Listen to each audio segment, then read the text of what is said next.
Hi everyone, Rabbi Bienenfeld here. Wanted to wish everyone a Shavua Tov here on this Sunday afternoon. And more than wishing you a Shavua Tov, hoping that it'll be a great week for us all, I'm actually making something of a solicitation. I'm making a pitch.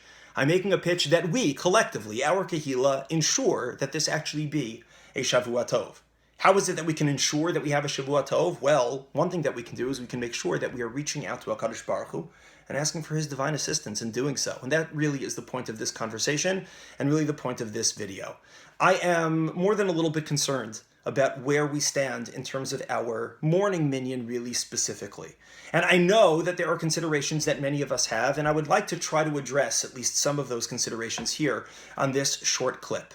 There are so many things that we do as a shul. We do great things as a shul. We think outside the box. We have dynamic programming. We have stuff for adults. We have stuff for kids. We have learning opportunities. We have elements of just Sheves Achim Gam Yachad.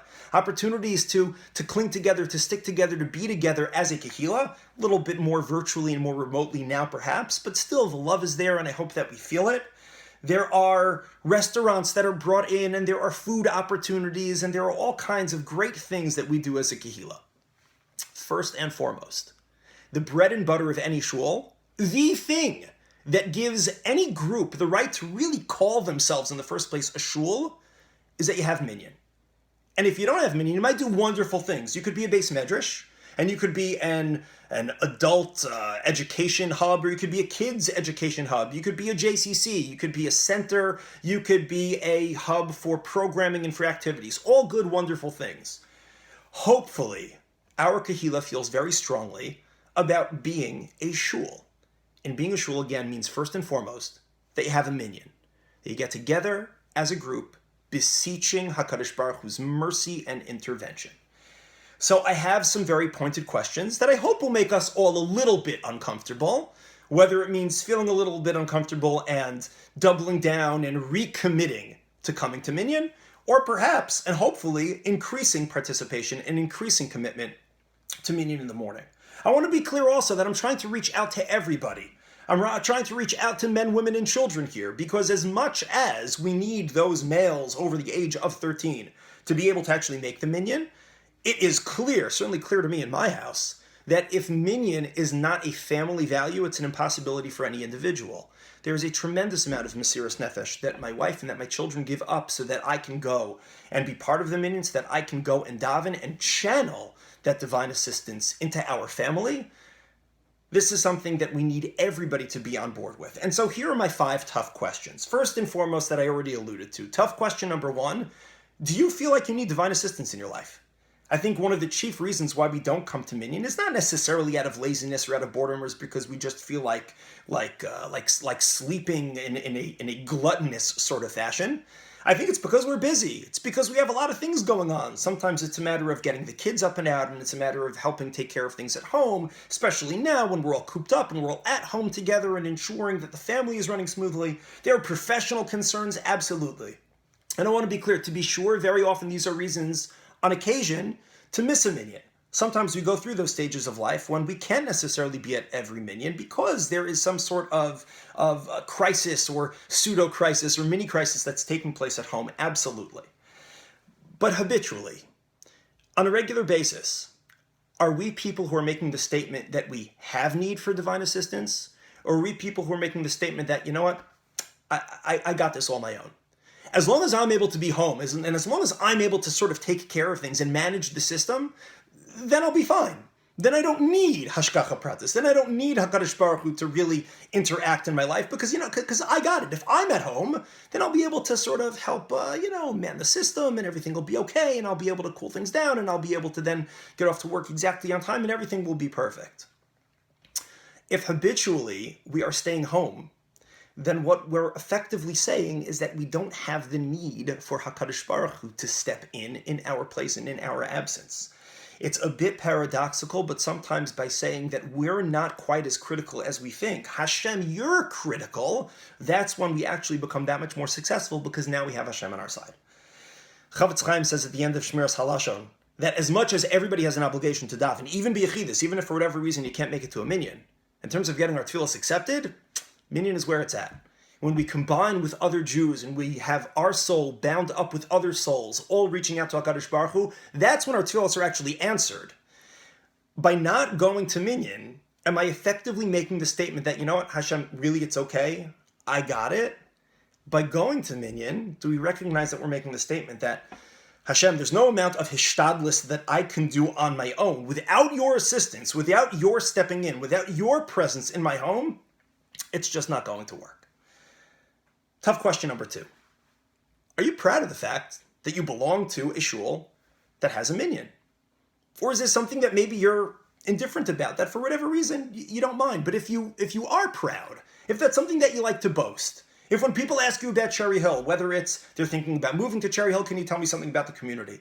They're wondering why you decided to move, and is it the atmosphere that you would have hoped for you and for your family and your children? Are you able to say in response, listen, this is a shul that takes its tefillah very seriously. This is a shul that has minyan. And what I'm asking really is, are you able to convey that in a first-hand capacity or only through hearsay? Is it that this is a shul that takes tefillah very seriously because I go to shul every morning and I see that there are other people there? There's a minyan that's getting together every single morning.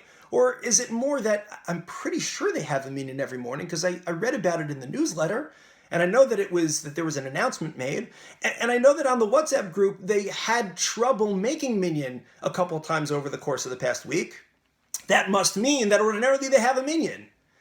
If it's something that we're proud to boast, if it's something that is enough of a value that we want to share this and communicate this to other people, then are we involved in that process ourselves?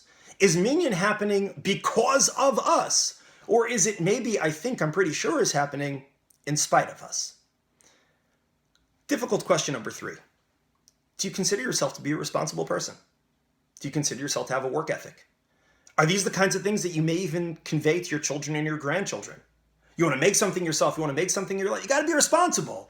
You got to be responsible. You have certain responsibilities here in life, on this earth, to your community. You have responsibilities that you need to fulfill even when it's not so convenient, even when it means missing some sleep, and even when it means being out of the house, and even when it means some assumed difficulty. You have to be responsible, Kinderlach. Don't you know that even though you might not want to every day get up and go to class, get up and learn Torah, get up and sit in front of the computer, get up and be on that Zoom call, you have to, because if you want to achieve anything in life, you got to be responsible and you have to have that work ethic day in, day out. Will there be times that you absolutely have to miss? Sure, we have that chasana that we have to go to, and we're going to be we're going to be on vacation, and we're going to miss a few days, and chas v'shalom, somebody's sick. Absolutely. But habitually, we have a responsibility. We have a responsibility to daven to Hashem. We have a responsibility to serve Hashem. We have a responsibility to serve Hashem in an optimal manner. We have a responsibility to draw Hashem's assistance into our lives. We have a responsibility towards one another. The Gemara in Brachos, of course, refers to somebody who doesn't go to shul as a shachen ra, as a bad neighbor. We cannot afford to be in that category. We need a minyan. There are people who need a minyan. There are people who need a minyan to say Kaddish, but there are really more fundamentally people who need a minyan because they want to be able to daven with a minyan. They want to be able to answer a Menya Heshmei Rabbah. They want to have Kedusha. They want to have Kaddish. They want to daven with a minyan. Are we facilitating that or are we not? Are we claiming that we're responsible and that we have work ethic in every other dimension of our lives, professional, personal, familial, even when it comes to our hobbies, but not so much when it comes to tefillah? Difficult question number 4.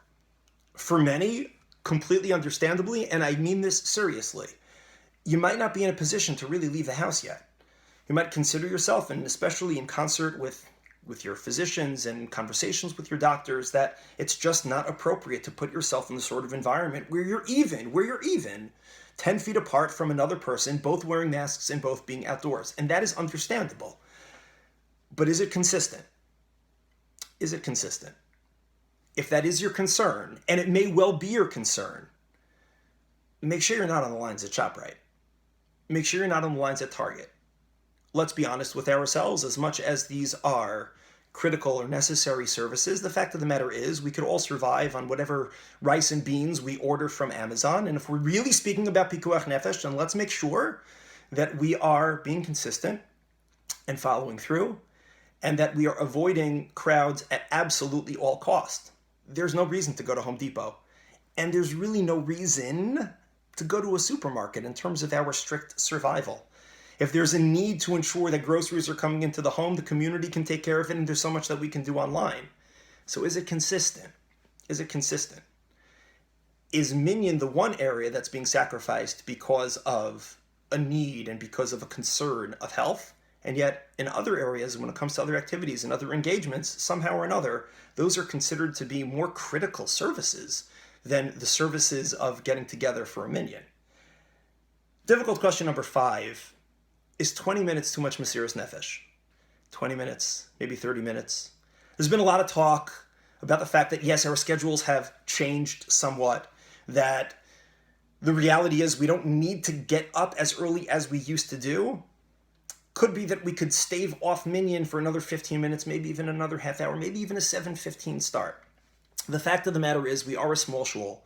The fact of the matter is we do have many regulars who are still working, whether in person or remotely, but really do need that earlier time to be able to daven. This has been the standard. We've always davened at 6:45. Is that extra half hour of sleep too much Mesiras Nefesh? When explaining on Me'ah Esrim Shana, I wasn't able to daven with a minyan. Minyan just wasn't part of my life. Why? Because I needed to sleep for the extra 20 minutes, the extra 30 minutes. Are we comfortable with that? Are we comfortable not stepping up our game and saying, you know what, this is when minyan is. I want to be part of a shul that, again, boasts that we have minyanim. I want to be part of a shul and part of a kehila that says that Tefillah B'Tzibur is where it's at, that this is what we're going to do, this is what we're going to be part of. Then maybe we just need to wake up a few minutes earlier. Maybe we just need to wake up 20 minutes earlier, 30 minutes earlier, in order to ensure that this is really on the agenda, that this is part of who we are, that we identify, that minyan becomes a way that we identify in terms of our ruchnius, in terms of our religious experience, both as individuals and then also as families. Is 15 or 20 minutes too much on the back end? I know that the minyan goes too slowly for some who would prefer to go at a quicker pace. Sach hakol, how much extra time am I really spending at minyan than I would choose to? Is it an extra 10 minutes, an extra 15 minutes, an extra 20 minutes? Can we honestly say that the 10, 15, 20 minutes would necessarily be spent better if that became free time? Can any of us honestly say that there aren't 20 and 30 minute periods many times over the course of the day that we just waste, that just float up into the ether, even though we're not actually using them in any truly productive sort of way? Maybe, Adarabba, this is an opportunity to sort of slow down our davening and have more of an opportunity to reflect. I know it's hard and I know it's difficult, and especially considering the atmosphere and being outside and all of those other considerations. It's not being in shul, it's not as comfortable. But all in all, is that too much Mesiras Nefesh to ask for? We are all enamored. We're all enamored by stories of Mesiras Nefesh, by people who persevered and they kept their religion even under very, very difficult circumstances. Is anything that we're asking for in terms of our morning minyan too much Mesiras Nefesh for any one of us to be able to give up? And now comes, I don't know if I should call it a tough question. It's the flip side of all of this. And it's really the most important question. Don't you want to be part of something great?